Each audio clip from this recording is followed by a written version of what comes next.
Boom! What's up, everyone? Welcome to Simulation. I'm your host, Alan Sakyan. Very excited to be talking about holistic health and mindfulness. We have Amanda Biccum joining us today. Hello. Hi. Thanks so much for coming on the show. Really appreciate it. Thank you. Thank you for having me. It's been a super pleasure learning about you, also learning about you through Stu Zimmerman, who we love very much. Huge shout out to Stu and Only the Source. And also the new program Reset, which we've both been on, we love so much. Amanda Biccum's background, for those that don't know, is a holistic health and mindfulness coach helping people align with their divine purpose. She focused on reducing stress, preventing burnout, optimizing performance, and shares these impactful stories on her podcast called Driven for Purpose. And you can find amandabiccum.com, her link in the bio below, as well as the podcast link, her YouTube channel link, which has some great conversations. Highly recommend checking that out, as well as her Facebook. So, let's start things off with one of our favorite questions to intro the episodes. What are your thoughts on the direction of our world? Such a controversial topic. I mean, I really feel that the direction of our world depends on where you focus your energy, right? I feel like a lot of people think it's doomsday and like there's all these things that we need to do and we need to act quick or else we're going down. And I think that part of that may be true. And yet I also feel that if you begin to focus your energy on the things that are actually like all the people who are making great changes and all the amazing inventions and creations and connective based communities and inspiring projects, then that's what you're going to see as well. So I think like to target on one way or the other and to say that I believe exactly this or that would just put me in a place that I'm not sure that I would want to go down that rabbit hole. But I feel like it's where you focus. And then tell us more about that importance of focusing on those positive ones. Yeah, so where your attention goes, energy flows, and everybody's heard that, right? But that's even in the quantum physics realm, right? When we look at something and we focus our energy on it, it changes. And so I feel that for anybody who is really wanting to make a difference in the world and anybody who's really wanting to see the brighter side and the more positive side, which is hopefully everyone, we have the ability to focus on all the things, even if you just start with the self, right? Like, what am I doing right? How am I showing up? How am I making myself better and encouraging myself to step into this direction? And so that's kind of my 2 cents on whatever it is that you want to see happen, put more of your energy and your focus there, and guess what? That will grow. Okay, so it's the manifestation of the future that we want to author, but it, like you recommended, it starts within. Okay, so we'll get to some of these tips that you share with people to help. Quickly speak to that importance of at a deeper level of focusing on one's inward practice and then having that reflect on what happens in the exterior world as well as how that helps the world. Yeah, so it's interesting. When I first moved to California, I decided that I wanted to be an author and I wanted to travel around the world and write a book. And the title of my first book was going to be Thought is to Creation as Creation is to Life. And it really is exactly that, right? So what you think about creates the story that you believe to be true. So we're all running some story in our head. There's a narrator, and the truth is that we're our own narrator. But if we're so busy getting all this chatter and not taking the time to separate, to actually think about what is the story that I'm creating? Does it make me feel good? Do I feel good in what I'm doing in my relationships and my job and all of these different things? And if you don't, then you have the key to changing the story. So I really believe that if you are in a place of really wanting to make a great shift, don't work on changing something external. Work on how can I change my internal state so that my external reality changes from here, because this is all we really have the power to change after all. I really appreciated the kind of, it's like a mantra that it's the state, not the story. So we kind of can hold the state of inner peace and oneness and that unity. And if we can hold that throughout the majority of our day, then we can achieve things that we previously just didn't think were imaginable. Yeah. Do you ever listen to, by chance, Abraham Hicks? Heard. Okay. Before, yes. And have you heard of Joe Dispenza? Yeah. So have you listened or read his latest book, Becoming Supernatural? Yes. Okay. I got lucky and was introduced to Becoming Supernatural. So if anybody's listening, check out that book, right? Yeah. So, and what's really beautiful is I've been listening to Abraham Hicks maybe for 7 years, and what they say and what he is now proving through quantum physics and biology and science, it's all the same, and it's all about just your own vibrational state. But it's so easy, it's challenging, right? Because it's like right in front of us, and we want to continue to grasp outside, but all we have to do is just like start feeling. And I saw that you have a practice of gratitude, which is like one of the best things that you could do to shift that state. Yes, this is going to be so good, all these practices that we're about to hit. Okay, but you introduced us to starting the journey. You started kind of introducing us to the journey. But born in Pasadena, then went to Colorado from about 4 till 18, and then found yourself back in California doing all the yogic work that you've been doing the last 10 years, and now up to Vitality Path. So tell us about this journey. Yeah, it was actually funny. I was on it's a big turning point for me because I'm actually closing my California chapter. I'm closing my America chapter, but more specifically, California has been just like, my heart and my soul. And I was on the phone with my mom on the way over here. And I'm like, it's really interesting because I'm about to drive back to Colorado with a new car and all of my stuff, which isn't very much, and like come back. But 10 years ago, I was on my way out here and I was driving, and I remember I was in my little Mustang, like my first car, packed with stuff, and I was coming to California. And I remember I crossed the state line, and all I had from California was like hopes and dreams. Like I didn't have any job, I wasn't in line for college, there was nothing. Like I quit college to come to California just for this idea of what was possible. And like my soul knew it. It was like, you have to go back to California. You know, you were born here and you didn't get to live the California life, so like you have to do it at least and try.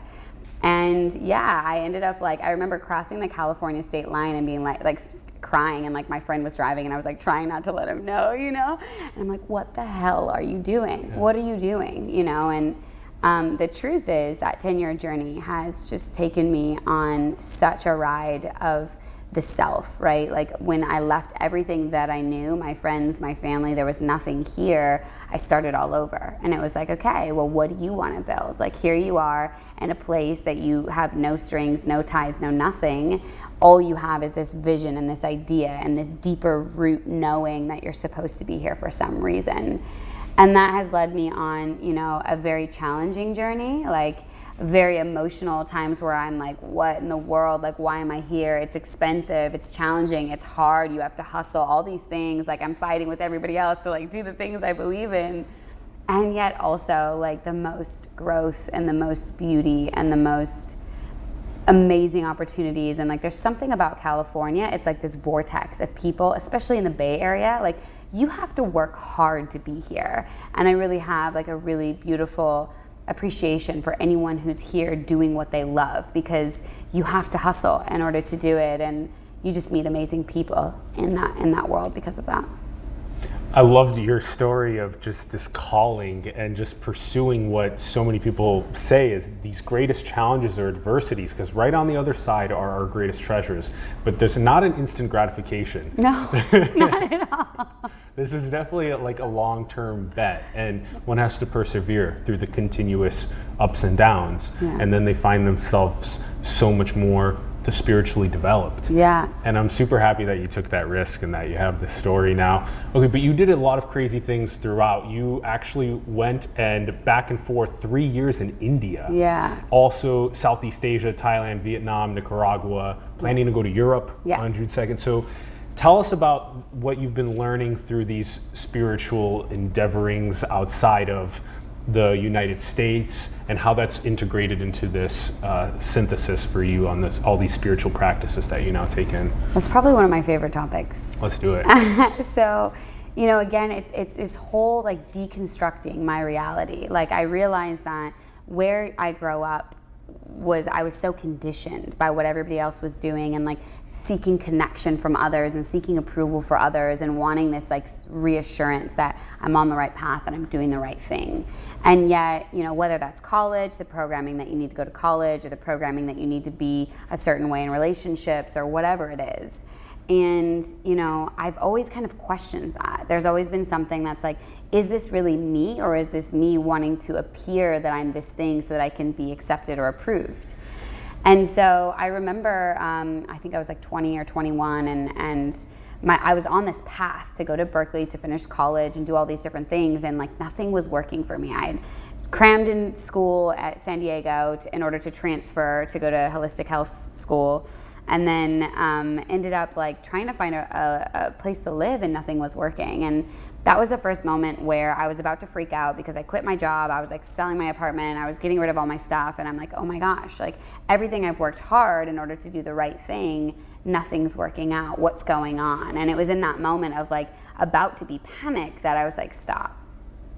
Okay, just take a moment and meditate. And my meditation journey began really young. So I sat there and I just kind of calmed my mind and came into this space, and it was like, listen, instead of thinking that, you know, oh my God, I've tried so hard to make this thing happen and it's not working, what am I gonna do? What if you could change your perspective? And what if it was, you can do anything in the world that you want? What is it that you want to do? And it was in that moment that like kind of the clouds parted and the shine, you know, the sun was shining, and I was like, whoa, what a mind state change. And that was when I was like, well, I'd want to teach yoga, because I was into yoga at that point and already had my teacher credentials. And I said, well, if you could teach anywhere in the world, where would you want to go? And I was like, well, India, of course, you know, and India is the birthplace of yoga. And so I wanted to learn with like the actual juice of where it all came from, because American yoga, everyone knows who's in the path. It's very different. And so yeah, 2 weeks later, I remember 2 days later, I called my mom. I said, hey mom, I'm going to India. I just got my ticket. I'm leaving in 3 weeks. And so 3 weeks later, I like drove my shit to Colorado and went out to India. And that was like, that was the beginning of like the real soul searching journey. Okay, tap us into what it's like when you land there and you're exploring the yogic culture and learning. Yeah, so it's really interesting because India actually felt a lot like home to me. Like I landed in Delhi and there was this feeling of like, this feels strangely familiar, you know? Which most people, they land in Delhi and they're like, what the hell is this place, you know? Yeah. But there was something about it, like the culture and the experience and the richness of the land. And you know, India is the most challenging place you will ever go. Like nobody really is like, oh, I'm just gonna go on a holiday to India. Like no, it's challenging. It will test you in every way, shape or form, your mental, physical, emotional, everything. It will break you down so that it can give you fertile land so you can regrow. And that's even what my first teacher did. Like I remember in America, I was really good at yoga, and many people were like, wow, look at all these things you can do, and then I go to my teacher, and he's like, he just ripped me apart. Like I remember the first time I'm thinking I'm like super good, you know? And little did I know, I was even just still at the very layer of asana, but like I'm doing all these things, and he just ripped me apart. And I remember again, like riding home in the tuk-tuk that night and just like crying and being like, wow, like my whole community back home was like, wow, you're such a good teacher, such a good student, and I know nothing. And from that day on, I've been, you know, continuing to travel and to see him, and my asana, my practice and my relationship to yoga has drastically changed. But I remember that like him as a teacher, as a metaphor for what India did for me, it ripped me apart and made me question everything that I thought was me, and broke me down many times and gave me this opportunity to say, well, now who are you without all your stories? It's a recurring theme, the people that sit with us on the show that teach us that when they have their worldview augmented to such a degree where it's almost as though it kind of like falls apart a little bit, and then they piece it back together in a way that is more aware. Yeah. That we love that. We think that's like one of the most important things to be able to do, and it requires a high degree of open-mindedness and a high degree of one's ability to like set conscientious goals and execute on them. Like you were exceptional here, and then you went there and you realized that you had so much more to still learn, and so you had that humility to be able to do so. So then, okay, there's still a lot to learn about this exploration of yours, but let's focus on the most profound realizations for you in this journey to India and Southeast Asia. What were the like most awakening aspects? Well, the first one was that like the first trip I went, it was like I was searching for answers, searching for this, searching for that, and it was almost like every time universe just showed a mirror. It's like you keep looking for all the things outside yourself. Just stop. Just stop and look and realize that you have everything you need within you. And that sounds really cliche, but there were a number of different synchronistic things that kept happening, and it kind of just kept showing me like just relax and go within. And I feel like the biggest experience that Southeast Asia at least has kind of taught me was just that there's a lot of wisdom and the experiences around you, and yet also it's you're the interpreter of everything that's going around, you know, and everything is kind of like a mirror image of one another. And so going abroad just really helped me deconstruct all of who I thought I was, because I also travel alone as well. And you know, I posted something on Facebook the other day, like loneliness comes about when you're disconnected from yourself. And like being alone, not speaking the language, being by myself, like navigating these lands, like there's a lot of time where I'm just sitting with myself, where I don't have TV or friends or drugs or alcohol or food to distract me. I'm just sitting in my shit. And like a lot of it is coming up, but yet when I'm having to deal with that, I'm starting to see that if I'm having a bad interaction with someone or my environment, or things aren't going out well, it's because of me. I mean, trust was huge. Like when I land in this country, I have no idea if this taxi is I'm landing at 2 a.m. I have no idea if he's gonna take me to the actual place that I'm supposed to be dropped off. Like I literally had to surrender and just trust. Trust in myself first and foremost, and the decisions that I'm making, and that they're in alignment, and also trust in like the bigger thing that's guiding me. And if at any point I started to contract and started to create fear, then there would be hiccups in my journey left and right. And so I think like trust and surrender are like the two pieces that, if you could do anything, like just trust in yourself and in the path, and surrender to whatever's being handed to you, maybe not as what you want, but as the gifts of what you actually need. Yeah, those are great. Trust, surrender, and also this mirror that you talk about is so critical too, to be able to really, you said it's cliche, but it's so true though, that digging deep within ourselves really unleashes our fullest potential, and actually being at peace and at quiet.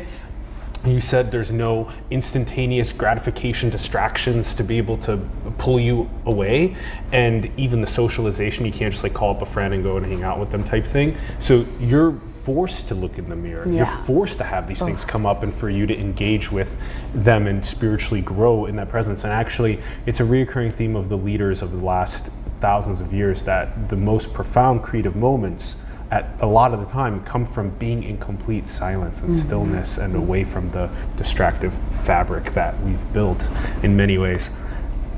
Okay, let's talk about the connecting with the soul purpose, because the last 3 years has been Vitality Path. You've been rocking it. Teach us about this connecting with the soul's purpose, and how you've been engaging with clients on this. Yeah, so it's interesting because like in the beginning it started off as yoga, right? And people were coming to like connect with their physical being. And then through yoga, obviously when you start to connect to the physical, you start to realize that, well, what I put into the physical vessel has a lot to do with what I'm able to get out of it, whether it be your physical ability or your mental emotional capacity. And then you take that a little bit deeper, and it's like, okay, well, I'm in alignment with my physical being, I'm in alignment with the way that I'm mentally like operating, but then what is it all about? What am I here for? And so people started coming to me feeling that, okay, I have the house, I have the car, I have the whatever it is that we've been, again, constructed to believe that will bring us happiness, and bless everyone who's, you know, told us that we need this reality of safety and security, because let's say our grandparents and our parents, they come from wars and you know, depressions, the Great Depression and things like that, at least over here in America.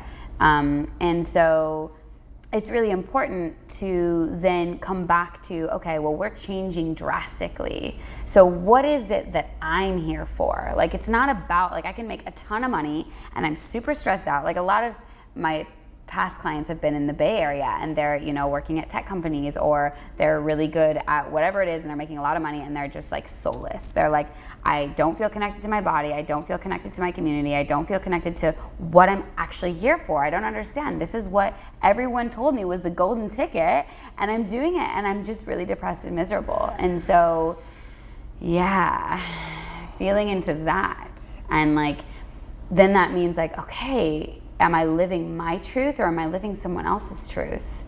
And what is my truth? And how do I find that truth? And where do I begin? And so that's when this like inner journey for the individual comes to light, where the person stops seeking and stops going outwards and starts saying, okay, like I'm ready to tune in and say, like, what is my purpose? What is my gift? What is my calling? What turns me on? What makes me alive? What ignites me? What am I passionate about? But if we're so busy trying to get and trying to achieve, then we forget what's bringing the vitality, which I explain to people.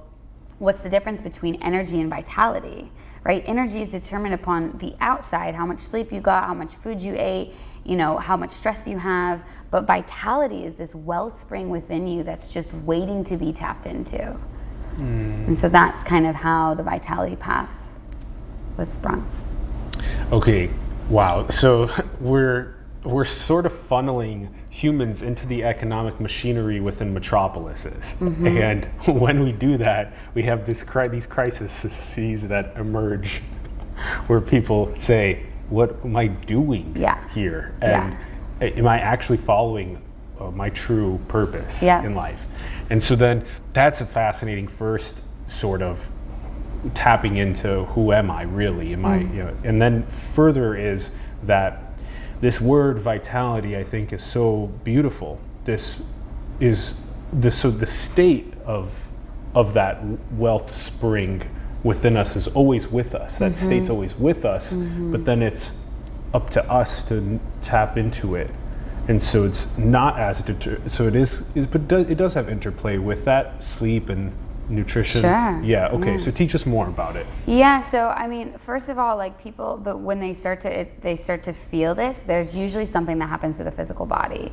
That could be like, for instance, burnout. Right? You get burnt out, you have stress, you have depression, you have anxiety. All these things are not normal. And a pill is the worst model. Like, oh, let's just put a Band-Aid on it and pretend that it doesn't exist. No, you have to get to the root. Like, why is this actually happening? Yes. And so like getting to that space, and oftentimes people can relate through either mental, emotional distress or physical distress. And that's how you kind of capture them. It's like, oh, my body's not functioning. I'm having a lot of gas. I'm having a lot of bloating. I'm having this weird skin thing that won't go away. I'm having severe depression. I need anxiety. I can't sleep at night. I have no energy. All of these things is your beautiful vessel trying to tell you, listen to me. I'm trying to guide you. I'm trying to help you. Why are you fighting me? Like, I promise we're on the same team. Just listen. And yet we're so conditioned to believe and to be distracted. Like, food is a distraction, alcohol is a distraction, like even all of our like entertainment and shit is a distraction, And so it's like we're constantly distracted. And a lot of the food, I mean, even coming back to America, there's like buy me signs everywhere, from like food to booze to clothes to this to that to and like all of the news and all of the different TV shows that people are into. And there's nothing wrong with it. I don't want to place judgment on it, and I just want to place awareness to the fact that they're all distractions pulling you away from like what's really wanting to be felt. We don't know how to feel our emotions anymore, especially like the models that we teach our men, like toughen up, be a big boy, like put your big boy pants on, like don't show your emotions. And this goes for everyone, but like we don't even know how to feel anymore. We don't even know how to slow down and to say, hold on, let me stop projecting my shit onto you, and we're in a relationship and all the things that you're doing wrong, and let me actually take this mirror and shine it back into myself and say, what's going on with me? What am I afraid to feel? And why am I reaching to food, even if it's healthy, or yoga or exercise, or like anything can be an addiction. Coffee, anything can be an addiction. Work can be an addiction, right? And it's like, can I stop reaching to these things to fulfill me? And can I start actually sitting with myself and feeling what wants to be felt? Pain just wants to be felt. It just wants to be given the space and the permission to be. Not for you to say, hey, I shouldn't be feeling this. This shouldn't be how it is. Shaming yourself.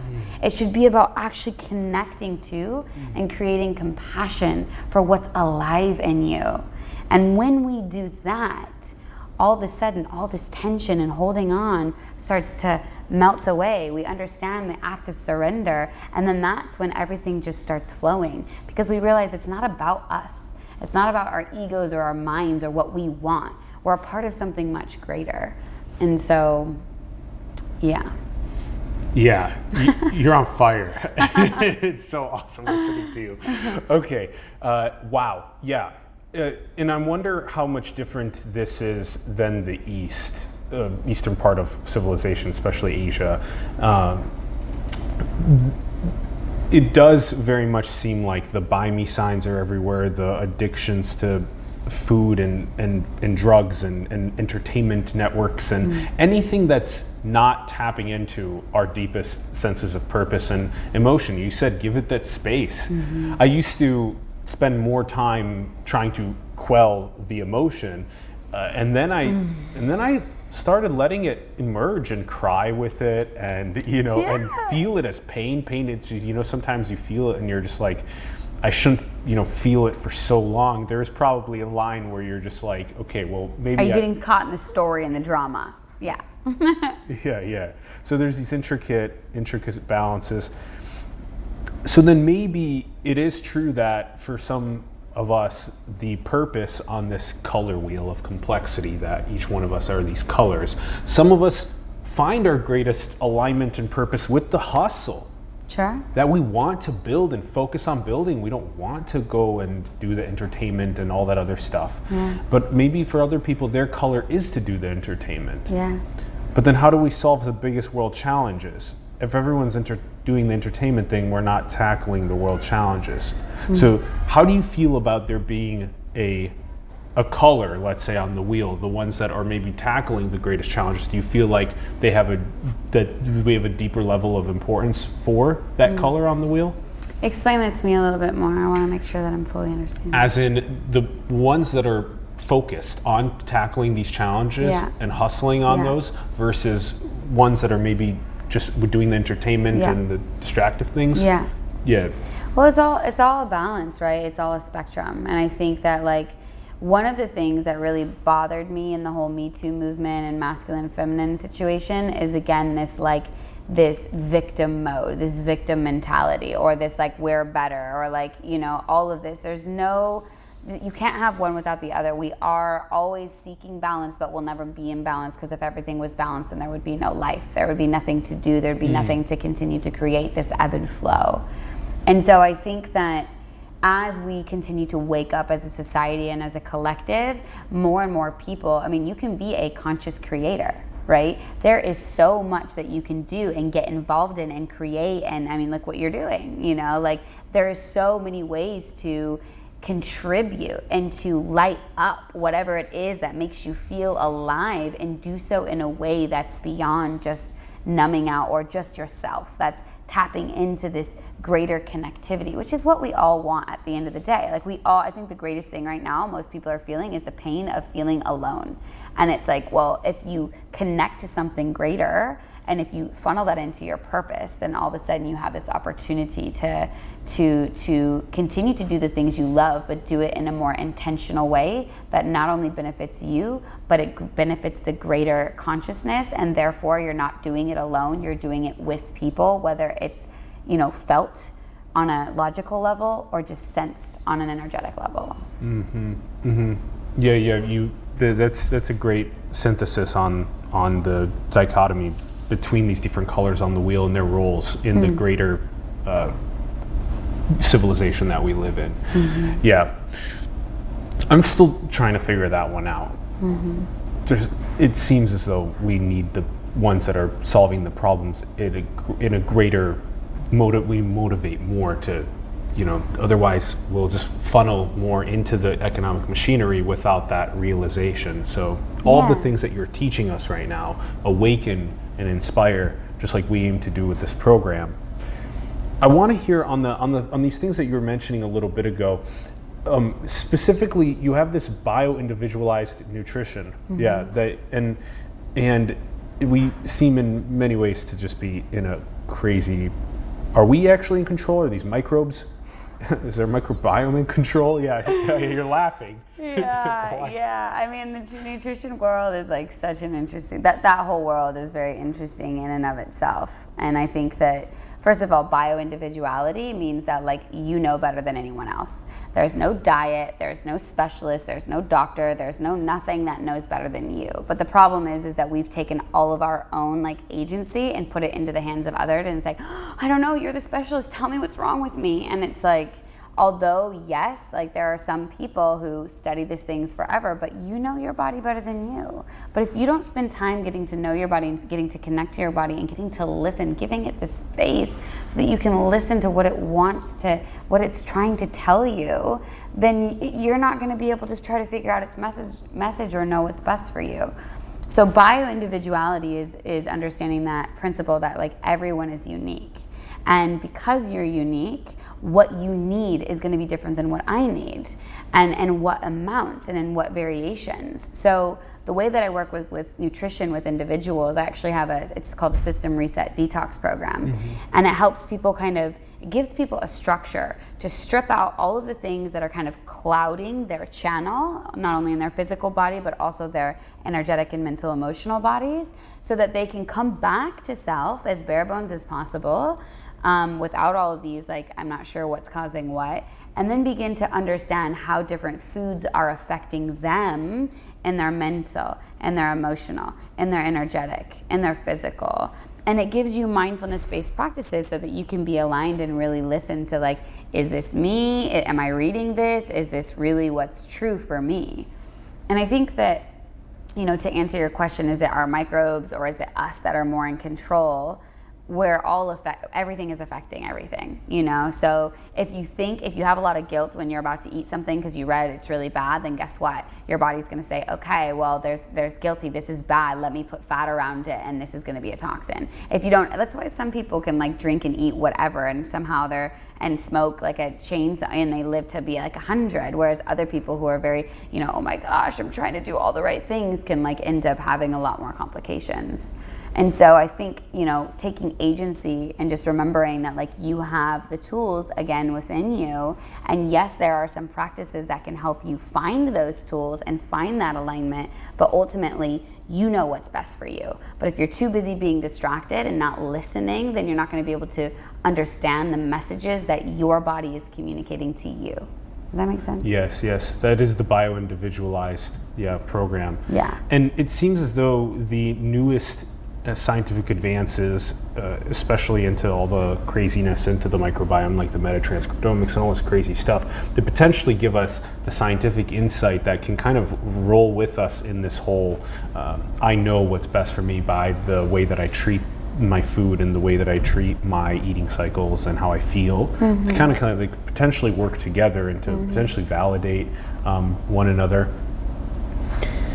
This is in addition to all of the other things that you train with people on. So it's not only this bio-individualized nutrition, it's also on you mentioned earlier, reducing stress, preventing burnout, optimizing performance, mindfulness, and these are critical with entrepreneurship. And there's so many people, there's so many people that watch the show that are either working within companies where they're wearing tons of different hats, or they're running those companies, and they're just in many ways trying to figure out, what do I do?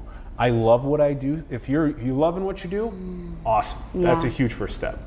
If you don't, then take a step back, think, recalibrate, find what it is. But for those that do love, but then they're trying to figure out, how much time do I dedicate to what I love? That can be a challenge, right? And this is like a huge thing. So about 2 years ago, maybe almost 3 years ago now, I started to work only with entrepreneurs because I, as an entrepreneur, saw this cycle. You're gonna work harder you won't work as hard for anyone else as you do for yourself. Like you're gonna, especially if it's your baby and it's your passion problem and you love it, but like that also can be out of balance. We can be addicted to this thing that we see, or this vision, or this identity, or this project, or this passion, or whatever. And it's all about balance, right? So like making sure that yes, this is the thing that maybe ignites you, but too much fire will burn everything down, right? So like taking a moment to step back and saying, okay, like I love this thing, I'm dedicating a lot, but what parts of my soul, or what parts are my connections, am I not really connecting to? Like, how is my romance life? Maybe I'm dedicating everything to this thing and I don't have time for romance, or I don't have time for connecting to my physical body. And I'm a big fan of self-worship, right? So like worshiping my own physical vessel or connecting to spirit. So there's all these other elements of us besides our passion project that in order to continue to be this channel for whatever wants to come through you, all things need to be balanced. Otherwise, again, you'll burn out, especially in entrepreneurship, because we love it so much, you know? Yes. Wow. Okay. There's so many things here. How many times have we wandered ourselves into a romance and then realized that we actually are learning tons of things from the romantic intimacy that are actually really applicable to everything else that we do in our lives? How many times do we wander into taking 2 days to go and do something on the beach or in the woods or whatever, and then we realize all of the applicability to the rest of our lives, while simultaneously, I want to potentially push back a tiny bit. Please. And just say that for those that are potentially attempting to, skyrocket themselves forward, that if one looks at humans as nodes in their level of influence on the trajectory of civilization, are we just wandering ourselves into the bar or into areas that we may not actually find as much of the higher level connections that we want, or are we maybe wandering ourselves more to these higher caliber engagements with people that are actually uplifting us? You are the people you surround yourself with type thing. Sure, absolutely. So what are your thoughts about that? It's all about balance, It's like look at your physical body. And I feel that, the more that you start to connect to the physical body, the more that you'll be able to ask yourself, am I in alignment or am I not in alignment? How's my stress levels? How's my sleep cycles? How's my energy levels? If you're saying I'm really good and not in adrenal fatigue or not in I'm on the edge of burnout and I'm doing all this stuff and I'm getting everything done and everything is great because look at all the things I'm doing and that is dangerous too, and I've been there, right? It's everything is great and oh my gosh, I don't know, I'm so productive and da-da-da-da, and it's yeah, but is that coming from your wealth spring? Or is that coming from your coffee and from your excitement because of all the people you're meeting and all the things you're doing? And eventually you will burn out because your body is wanting to always guide you. It's drive, but listen and take a time. If you're driving on this destination, you're trying to get there, take a moment to pause. Look at where you are. Look at the landscapes that are around you, and you'll enjoy it much more on that journey. Does that feel? Yeah, that's great. Yeah. I think that's a fantastic piece of advice. Being in love with the journey to the point where you're able to slow down, sit down away from the tech, and reflect on the landscapes around you, the social networks that you've been able to build, the projects that you're working on, and how successful they're impacting people. And appreciate it, and appreciate you, and appreciate how far you've come, and appreciate all the times that it was challenging and you're what the am I doing? Please send me an answer. I feel it, but I don't know where I'm going. Appreciate those things. Love yourself. Love yourself in this expression of moving forward. Because when you take the time, gratitude, and you appreciate you and all parts of you, guess what? You're going to increase your vibrational frequency, which means you're going to be open and more receptive for more things to come to you. But if you're so focused on the goal, then you're going to miss out. You're going to get there, and you're going to be focused on the next goal, and then you're going to get there, and then all of a sudden, 20 years from now, you're going to look back and be wow, I did all these things, but was I ever really present? Did I really get to fully soak in all those moments and how hard I worked? Or was I too busy trying to get there only to realize that I never really got there because I'm still trying to get there? I think that's important. The ability to sponge in the moments along the journey to their fullest degree. Yeah, to do it consciously, to be on the journey with as much conscious sponging as possible. I like that. Okay. All right. You've been working on actually sharing the experiences as well with the people that you're working with on your podcast, on the YouTubes. So tell us about what it's like. You've done 65 plus of these, sometimes even 2 a week. Yeah. So what is it like doing the dives into figuring out the sharing of the experiences?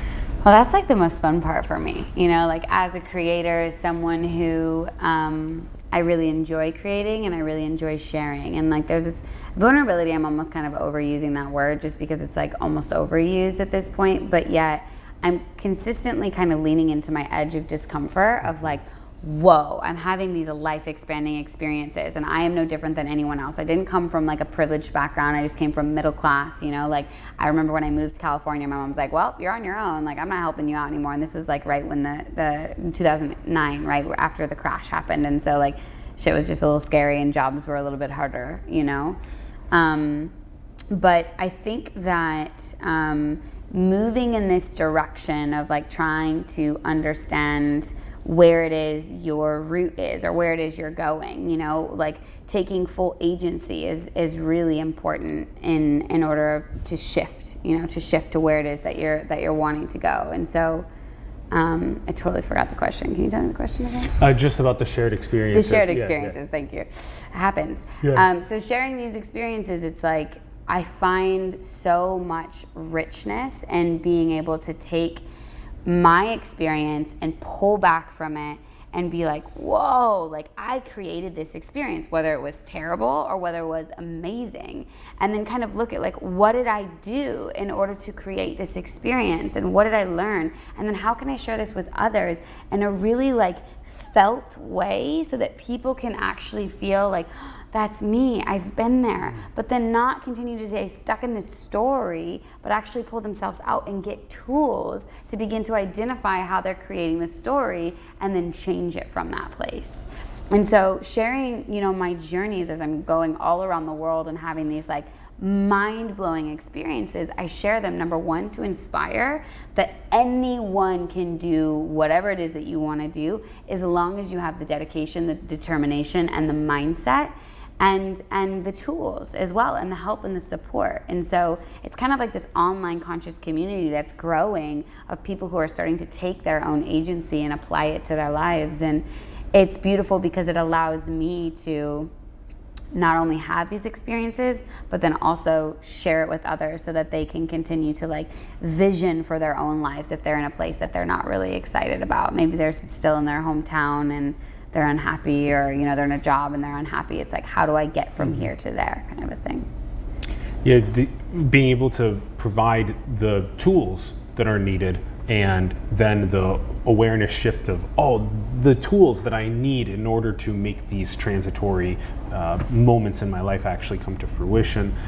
A lot of this is that mindfulness, is these detox periods. Yeah, okay. A lot of it is the going within, Going within, yeah.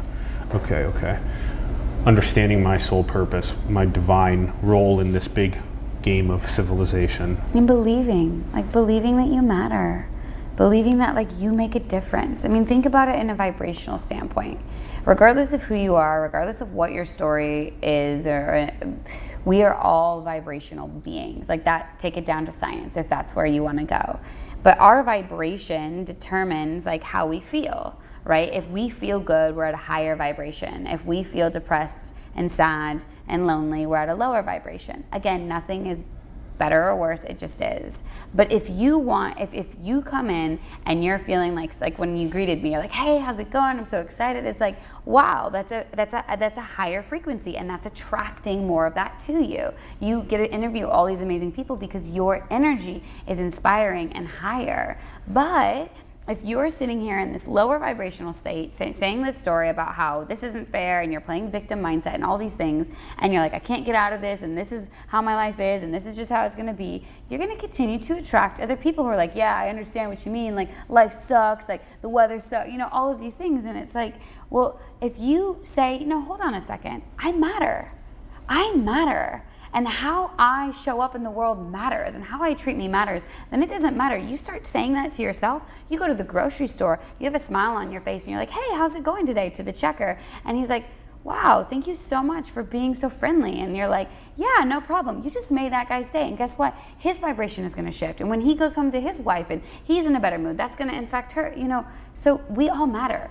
And like realizing that you do matter, regardless of the story that you tell yourself. When you start to accept that, then you start to make a greater impact and a bit greater change, and you start to feel that also. the 8 billion of us are puzzle pieces, and that each one of us matters in the puzzle of civilization, and that the more that we vibe on a positive wavelength, that we butterfly effect out the positivity. Yeah, totally. And it's so crazy. You watch that first like tiny little domino that you have to like push down with like a tweezer. Yes. And it just goes. Yep. And it takes down a domino like the size of this room at Yep. the very last one. And it's just so loud, and you're like, how did that small one do that? And so that's the beauty of such a butterfly effect. Yeah. Okay, there's still so much to talk about. I want to hit this because you mentioned this earlier. You work a lot with men, and we're kind of going through it's a strange-ish period.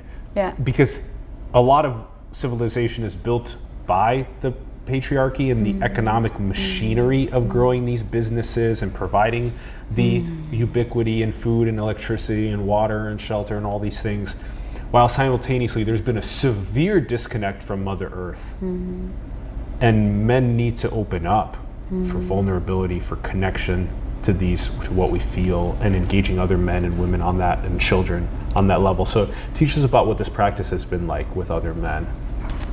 So it's interesting, like a little story. My background being in yoga, obviously anyone who's walked into a yoga studio knows that 75 to 90% of the people in a yoga class are women. Moving into nutrition and helping work with diet and detox as a form of helping people connect deeper to themselves. Again, I started noticing that 80 to 90% of my clientele were women. And then I just started to kind of take a step back and start to ask other people in my field, such as doctors, holistic therapists, even chiropractors, and ask them, what is your ratio from male to female? And the majority of people would say primarily female, right? And it could vary anywhere from 60-40 to 70-30 to whatever.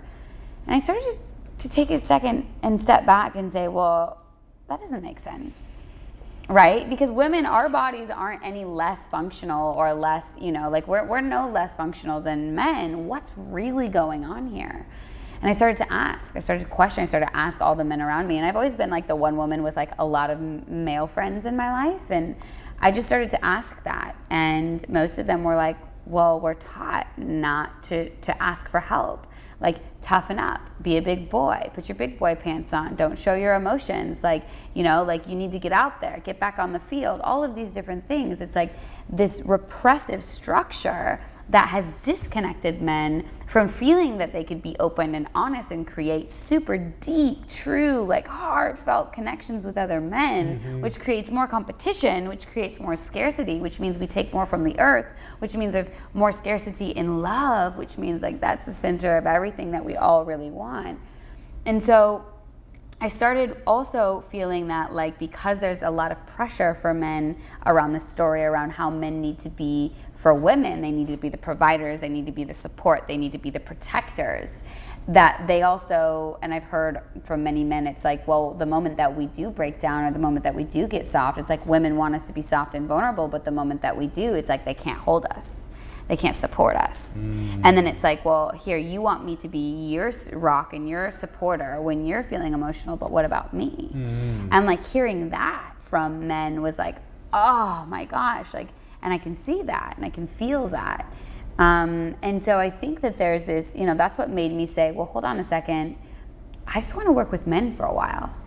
And I want to start hosting men's circles as a woman, saying, hey, especially with all this Me Too movement and all of this, I was really irritated by the way that we were turning it around and becoming the victims and then acting with anger and rage as women and all of these things. I said, I want to stand with the men because I know that there's another side that they're not taught. They're taught, don't share your emotions, don't speak into your emotions. Women can wail and cry and all these things and it's okay. But if a man do it, you're not manly. And so I said, I want to stand on their side. And I want to start holding space and allowing them to drop in and to let go of their armor and to let down their shields and to feel into this part of them that is just dying to be felt. And so, yeah, that's kind of how my work with men started. And I really feel that we're all just trying to recognize our masculine and our feminine, which are just different energies that are wanting to be expressed in the right time, in the right place, with the right people in the right moment, so that we can understand each other and have this beautiful relationship, whether it's, you know, from woman to man or woman to woman or human to earth or what have you. Yeah, that's so well said. I can speak for a decent amount of men that I interact with as well, that we talk a lot about the hierarchy. We talk a lot about the need to climb up this hierarchy, that there's this rage to try and gain influence and clout and, you know, have a higher level of genetic fitness. That way you can get yourself a better mate. That these things are so much programmed in, and that while simultaneously a lot of that is biological imperative, we have socially constructed a civilization that has made it that so much the code, the main code, that the other code of tapping into deeper levels of stewardship or compassion or love or vulnerability has in a sense taken a back seat to that. And I'm glad that you've passed time with men,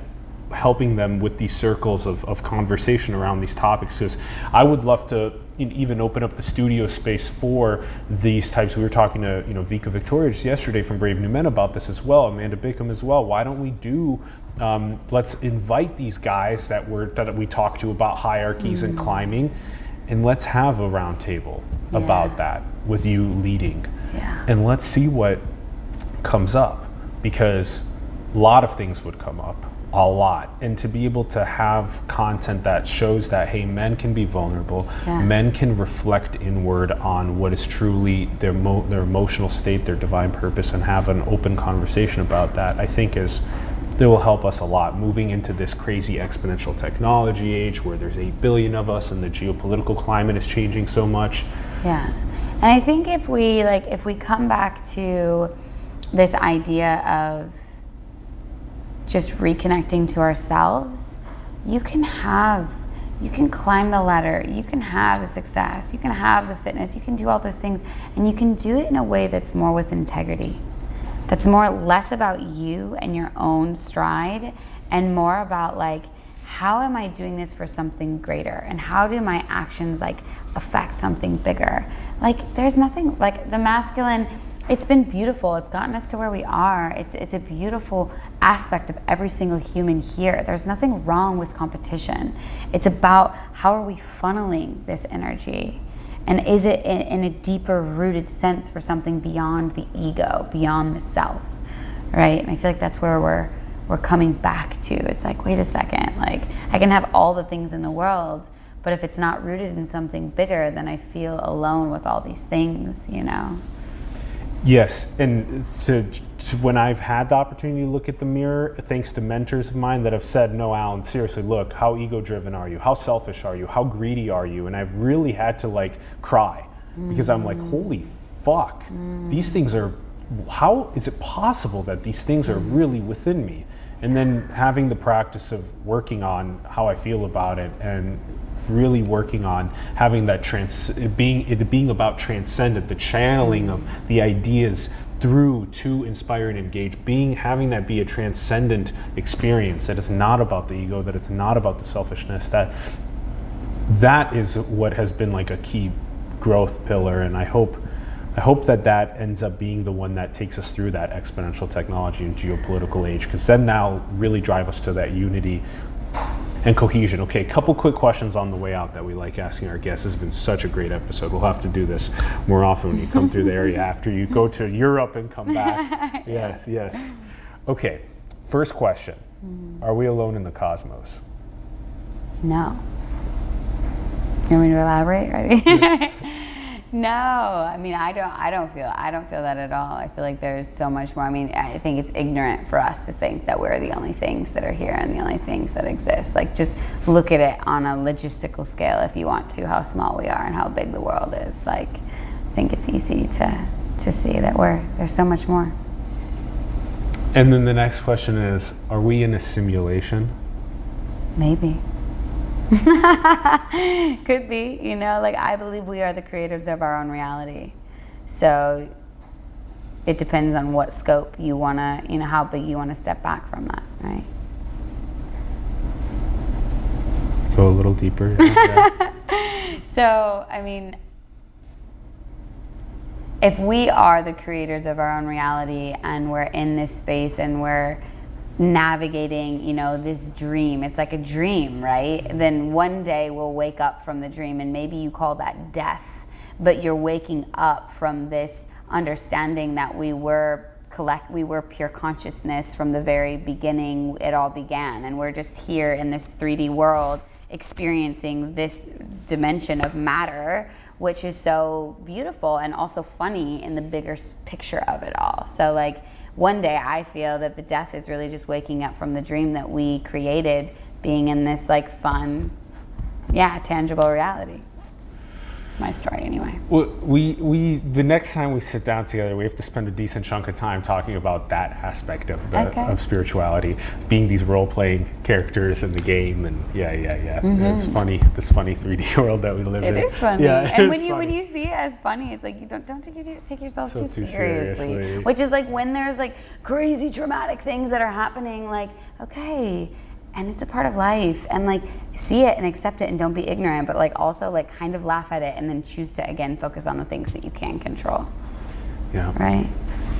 And our last question, what is the most beautiful thing in the world?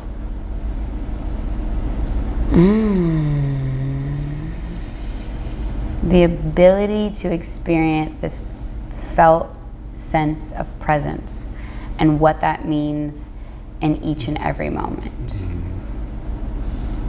That's what I think. That's what I feel. Yeah. Constant kindergarten, trying to learn how to do that better and better throughout the whole 3D experience. Yeah. Breath helps. Breath helps a lot. Yeah. Gratitude helps a lot. Yeah. And slowing down. Just slowing down. Giving yourself space. Amanda, you are so fun. I've had such a good time hosting you. Thank you so much for coming on the show. Thank you. It's been amazing to be here, and thank you for inviting me into this nice studio in the middle of like this crazy mecca of San Francisco. Thank you. We love you. We love your work a lot. Thank you so much for coming on. Thank you. Thank you. Thank you. And huge thank you to Ron Vargas for producing and directing. We love you very much. Thank you. Huge thank you to everyone for tuning in. Thank you, thank you, thank you. We would love to hear your thoughts in the comments below on the episode. Tell us what you think. Holistic health, mindfulness. Let us know in your comments below. Also share more conversation with your friends, families, coworkers online about holistic health and mindfulness. Get talking more about it to each other. Go and check out amandabiccum.com. The links are below to all of Amanda's work. Go and check it out. Subscribe to her YouTube, etc. And support the artists, entrepreneurs, and organizations around the world that you believe in. Support Simulation. Our links are below. Help us continue scaling and impacting more people. And go and build the future, everyone. Manifest your divine soul purpose into the world. We love you very much. Thank you for tuning in, and we will see you soon. Peace.